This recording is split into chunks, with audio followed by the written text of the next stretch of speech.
Ini begini banget McFarlane kalau ngasih aksesoris ya, ini letoy banget asli. Bahkan kurang bisa diputer karena mentok banget sama mukanya. Halo Hunters, welcome back to my channel In The Midnight Hunter TV. Kali ini gue mau review action figure yang kece banget, yaitu Gunslinger Spawn first version dari McFarlane Toys. Oke, nggak usah lama-lama, langsung gue mulai aja ya Hunters. Lo bisa komen dan diskusiin bareng di sini.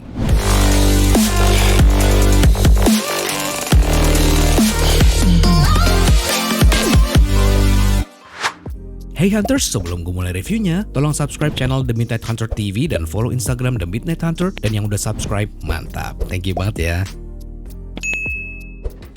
Gunslinger Spawn adalah salah satu versi dari Spawn yang diciptakan oleh Todd McFarlane yang punya gaya khas cowboy dari era Wild West. Dia dulunya adalah Jeremy Winston, pria biasa yang hidup bahagia dengan keluarganya di akhir abad ke-19.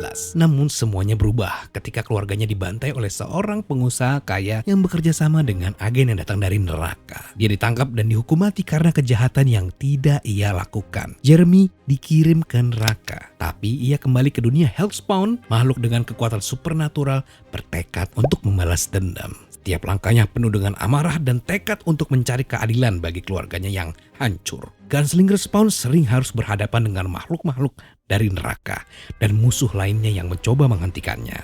Karakter ini menawarkan kisah seru untuk penggemar yang suka cerita aksi dengan nuansa yang dark. Gunslinger Spawn nggak cuma keren karena tampilan koboi-nya, tapi juga karena dia membawa elemen western yang unik ke dunianya Spawn, penuh dengan kekuatan supranatural dan penuh perjuangan tanpa ampun melawan kejahatan. Popularitas Gunslinger Spawn semakin meningkat, terutama setelah Todd McFarlane merilis seri Spawn Universe yang lebih luas. Tahun 2021 menjadi titik balik besar bagi karakter ini ketika komik solonya Gunslinger Spawn dirilis dan langsung sukses. Seri ini tidak hanya memperluas cerita Jeremy Winston, tapi juga memperkenalkan lebih banyak fans baru ke dalam dunianya. Dengan penjualan yang tinggi dan respon yang positif dari fans Spawn dari seluruh dunia, Gunslinger Spawn kini menjadi salah satu karakter paling populer di Spawn Universe. Popularitasnya juga didorong oleh gaya visual yang sangat khas dan cerita yang berbeda dari kebanyakan superhero tradisional. Karakter ini menghadirkan sesuatu yang lebih segar dan menarik di dunia komik, menjadikannya salah satu fan favorit yang menginginkan perpaduan antara aksi brutal dan cerita yang lebih emosional. Nah, itu adalah backstory tentang Gunslinger Spawn sebagai karakter buatan Todd McFarlane. Kira-kira gimana menurut lo? Apa yang lo paling suka dengan Gunslinger Spawn ini? Lo bisa komen di bawah ya Hunters. Oke, kita langsung aja mulai dari tampilan desain packagingnya dulu. Dari segi estetik, ini kita bisa lihat sebuah desain box art dengan nuansa komikal yang didominasi oleh warna putih dengan gradasi kekuningan dan warna hitam di sisi sebelah kanan sebagai aksen. Di bagian depannya, kita juga bisa lihat ya, ini ada figur Gunslinger Spawn-nya sudah lengkap dengan aksesoris senjata yang dia punya dan tipografi Spawn-nya yang mendominasi di bagian depan. Ke bagian samping kanannya, sebuah aksen warna hitam dan juga ada judul Spawn-nya dan foto medium close-up Gunslinger-nya di sini. Dan untuk di bagian belakangnya, kita bisa lihat tampilan yang clean dan simple. Foto action figurnya dengan logo Spawn dan juga background yang Wild West. Dan di bagian kirinya, ada ilustrasi Gunslinger Spawn-nya yang full body dengan pose berjalan. Overall, dari segi estetik dan tampilan desain packaging Gunslinger Spawn ini menurut gue memang simple ya, tapi tetap keren. Gimana menurut lo? Oke, sekarang gue langsung unboxing ya Hunters, seperti apa detailnya. Nah, ini dia nih Gunslinger Spawn-nya yang kelihatan sangar dan maskulin abis. Gue mulai dari head sculpt-nya dulu ya. Ini di bagian topi koboynya ada ornamen kepala tengkorak yang cukup detail. Terus juga terlihat ada teksturnya juga di topi koboynya ini ya. Dan bentuk mukanya pun sangat mirip kayak di komiknya. Terus di bagian lehernya ini juga ada necklace berwarna silver dengan ornamen tengkorak. Bagian kerahnya juga ada detail stitching dan sculpting dan tekstur di outernya ini ya, di outer mantelnya ini. Dan di bahunya ini juga ada detail duri-duri kecil ya. Terus kita bisa lihat memang ini teksturnya cakep, tapi warnanya aja yang flat jadi bikin dia nggak terlalu kelihatan detailnya. Terus di bagian mantelnya ini ya, ini juga warnanya dibikin flat, ada pocket-pocketnya gini ya. Bahannya ini rubbery plastik gitu ya, masih agak lentur dan bisa sedikit ditekuk-tekuk. Paintjob di torsonya juga rapih. Terus juga ada detail-detail bagian amunisi di beltnya yang udah detail banget dengan warna keemasan. Dan bagian tengah beltnya ini juga ada warna silver. Terus di bagian tangan kanan ada bagian berduri ini di gauntletnya. Juga ada ornamen tengkorak di bagian lengan tangan kanan dan ornamen duri untuk gauntlet sebelah kiri. Serius, ini memang agak tajam ya kalau dipegang. Misalnya lo ganti-ganti senjata, ini tangan lo akan terasa sakit gitu.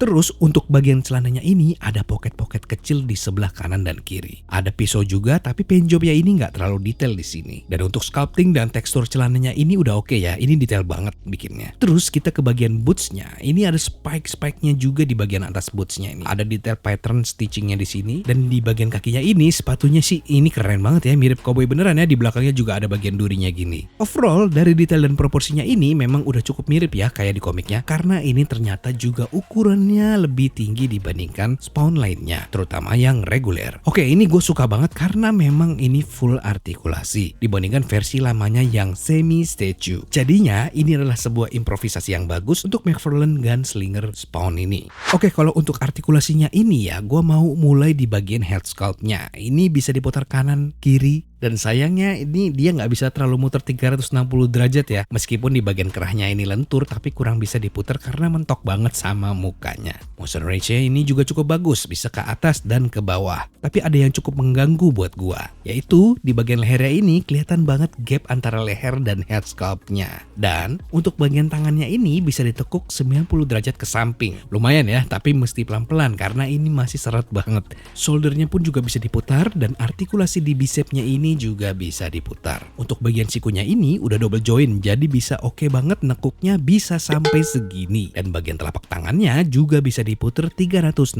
derajat. Begitu juga dengan tangan kirinya yang sama, sendinya juga udah double join, bicepnya bisa diputar dan telapaknya bisa diputar 360 derajat. Nah, kita ke bagian torsonya nih. Pada bagian torsonya ini juga udah lumayan ya Hunters, walaupun memang seret dan kerasa banget padat ya, tapi ini masih bisa ditekuk maju ke depan dan ke belakang. Bagian pinggangnya pun juga bisa diputar kanan atau kiri. Untuk bagian kaki ini bisa ditekuk 90 derajat ke depan dan ke belakangnya bisa sampai segini ya. Udah cukup oke ya, 45 derajat gini. Terus karena udah double join di bagian lututnya bisa sampai segini. Nah, ini mantep abis nekuknya. Nah, untuk bagian ankle-nya pun ini bisa diputar-putar 360 derajat dan di ujung kakinya pun bisa ditekuk untuk mempermudah pose. Overall, untuk artikulasinya ini ya, menurut gua ini udah oke. Mengingat ini udah double join dan bisa di pose-pose yang cukup ekstrim. Dan untuk aksesorisnya ini, gua dapet rifle. Ini begini banget McFarlane kalau ngasih aksesoris ya, ini letoy banget asli. Bahannya rubber gitu. Ya, meskipun ini detailnya udah cukup bagus, tapi ya agak kurang aja ini di bahan materialnya ini. Terlalu letoy. Mungkin ini harus dikasih air hangat terus direndam di air dingin biar bentuknya kaku. Tapi ini detailnya sih udah oke ya. Terus gue juga dapat ini ada 2 buah revolver gunnya ya. Ini detail dan tekstur di hand gripnya juga oke. Terus ini juga ada rifle holsternya buat ditaruh di punggungnya Gunslinger Spawn. Detailnya udah cakep, tapi paint jobnya tetap flat abis. Jadi nggak kelihatan dia punya detail. Terus rifle-nya ini bisa dimasukin kayak gini. Dan satu lagi, gue dapat stand base standarnya lini Spawn di sini ya. Ini masih sama kayak Spawn lainnya dan dia nggak ada bio card. Karena ini bukan DC Multiverse. By the way Hunters, gue suka foto-foto McFarlane Gunslinger Spawn ini kayak di foto Instagram gue juga. Oh ya Hunters, jangan lupa follow Instagram gue ya. Lu wajib follow The Midnight Hunter. Di situ gue bikin foto-foto koleksi mainan karakter favorit gue. Oke, untuk skalanya ini ya Hunters, ini skalanya 1/10, tingginya sekitar 8 inch dan masuk sama skala 7 inch karena Gunslinger Spawn itu memang lebih tinggi dibandingkan Spawn reguler. Nah, ini gue bandingin sama Medieval Spawnnya. Ini masih lebih tinggi Gunslinger ya Hunters ya. Kalau kita ganti sama Merciless, nah ini Gunslingernya baru kalah. Beda-beda tipis lah ya. Tapi gue suka dengan proporsi Gunslinger ini, bentuknya yang tinggi dan ramping, cukup akurat kayak di komiknya. Overall, dari keseluruhannya ini, Gunslinger Spawn ini udah keren. Dan yang pastinya, ini buat fans Spawn Universe pasti jadi salah satu wishlist yang bisa lo koleksi. Karena ini bikin keren untuk dipajang di lemari lo. Namun, ada beberapa kekurangannya yang akan gue highlight lagi di akhir video ini. Struggling to find the latest action figures for your collection? Welcome to The Midnight Hunter TV. Discover the coolest and most in-depth action figure reviews. Get exclusive guides and see how each action figure dazzles with its stunning details. Don't miss out on the latest content, in-depth reviews, and top tips only on The Midnight Hunter TV. Click subscribe and follow us for all the latest info on your favorite action figures. Oke Hunters, Buat kalian yang suka banget sama Gunslinger Spawn ini, gue rekomendasikan lo aja punya ya Hunters. Apa sih yang gue suka banget? Yang gue suka dari proporsi, detail tekstur, artikulasi, dan juga skalanya memang bagus. Memang cukup akurat ya kayak di komiknya ya Hunters ya. Walaupun begitu tetap juga ada yang gue kurang suka. Yang gue kurang sukanya adalah ini paint jobnya yang mesti diwajibkan repaint. Karena ada bagian-bagian yang hanya di paint flat aja sama McFarlane. Padahal dengan detail yang oke dan juga tekstur yang cakep ini, kalau di painting sama kayak versi lamanya yang semi statue pasti keren abis. Dan juga seperti sebelumnya yang gue bilang, ini ada yang cukup mengganggu buat gue, yaitu ini kelihatan banget gap antara leher dan head sculptnya. Tapi nggak masalah banget sih buat gue karena ketutup sama kerahnya. Oh ya, terus juga meskipun gue suka artikulasinya, Gunslinger Spawn ini dan beberapa sendinya ini udah double joint. Sayangnya sendi double jointnya itu lama-kelamaan kayaknya ini gampang loose. Kayak di bagian sendi di sikunya ini dan di bagian lutut. Terus artikulasi kepalanya nggak bisa diputar terlalu 360 derajat. Bisa aja sih kalau dipaksa. Nah satu lagi kekurangannya, distribusi bobotnya itu lebih condong ke depan. Karena bentuk kakinya yang nggak terlalu lurus mengikuti gestur seperti di komiknya ya bentuknya ya. Jadi kalau dia berdiri tanpa stand base-nya, dia akan gampang jatuh. Ya memang agak tricky ya. Nah untuk harganya ini gue beli di kisaran 250 ribuan aja. Harga yang sangat worth it menurut gue. Dan yang pastinya ini masih sangat terjangkau buat lo yang mau mengkoleksi action figure Gunslinger Spawn ini ya Hunters. And by the way, lo bisa cari ini di offline store atau juga online marketplace. Mungkin lo bisa dapat harga yang spesial atau diskon ya. Dan lo juga bisa cek link belinya di deskripsi ini ya Hunters. Oke Hunters, sekian aja dulu review singkat gue The Midnight Hunter TV. Lo bisa follow gue di Instagram, linknya ada di deskripsi. Dan jangan lupa subscribe channel ini dan nyalain lonceng notifnya supaya lo bisa tahu duluan info dan video yang gue review selanjutnya. And keep hunting.